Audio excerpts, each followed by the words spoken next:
Hello everyone, তোমরা বলো তো তোমাদের বিরিয়ানি ছেড়ে ফ্রাইড রাইস চিলি চিকেন কার কার বেশি পছন্দ? আমার তো ভীষণ পছন্দের। তো আগের ভিডিওতে দেখানো হয়েছিল যে চিকেন ম্যারিনেশন করা হচ্ছে, সেই ম্যারিনেশনটা কি হচ্ছে বলো তো? সেটা পকোড়া করব, তারপর সেটা করব চিলি চিকেন।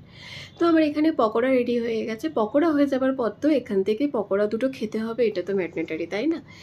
তারপর আমি কড়াইতে দিয়েছিলাম আদা রসুন পেস্ট, পেঁয়াজ আর ক্যাপসিকাম, কাঁচা লঙ্কা। পেস্ট দেওয়ার কথা নয়, এখানে কুচনো দিলেই ভালো হতো, হাতে ছিল না একটুও সময়, কারণ গিয়েছিলাম তার আগে ডক্টরের কাছে, ওই যে দেখলে আগের ভিডিওতে। তো তারপর আমি এখানে দিয়ে দেবো soya sauce, red chilli, green chilli আর টমেটো সস। এই ভিডিওটা ছিল হচ্ছে সানডের রাতের ডিনারের। এই মেনুটা ছিল ফ্রাইড রাইস চিলি চিকেন, কারণ সানডে মানে একটু অন্যরকম খেতে সবারই মন চায়।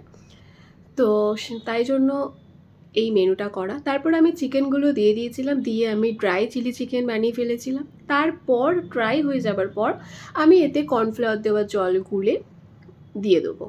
তারপর দেবো একটু ভিনিগার, দেবো একটু চিনি, তারপর চাপা দিয়ে চিলি চিকেনটাকে ভালো করে ফুটিয়ে নেবো। তাহলেই গাঢ় গাঢ় হয়ে যাবে আর জলটাও একটু কমে যাবে।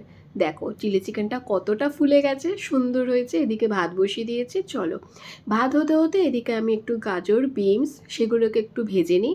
দেবো ভেজিয়ে রাখা কাজু, কিশমিশ। ভালো করে ভাজা হয়ে গেলে তাতে ভাতটা দিয়ে দেবো। দিয়ে আমি রাইসটা এখানে একটু মশলা অ্যাড করব, সেটার মধ্যে দেবো হচ্ছে একটু গোলমরিচ আর গরম মশলা, যেটা দিয়ে খেতে ফ্রাইড রাইসটা আমার একটু বেশি ভালো লাগে। আর মিক্সড হয়ে যাবার পর দিয়ে দেবো ভরে ভরে চিনি, যেটা আমার দিতে রান্নাতে ভীষণ ভালো লাগে।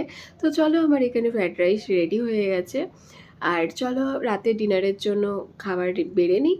তো এখানে ফ্রাইড রাইস ঢেলে নিচ্ছি, দেখতেই পাচ্ছ কতটা সুন্দর হয়েছে, ঝরঝরে হয়েছে। আর এদিকে চিলি চিকেনটাও তো দেখতে সুন্দর হয়েছে আর খেতেও খুব সুন্দর হয়েছিল। তোমাদের এই কম্বোটা কার কার ভালো লাগে তোমরা অবশ্যই কমেন্ট সেকশনে জানিও।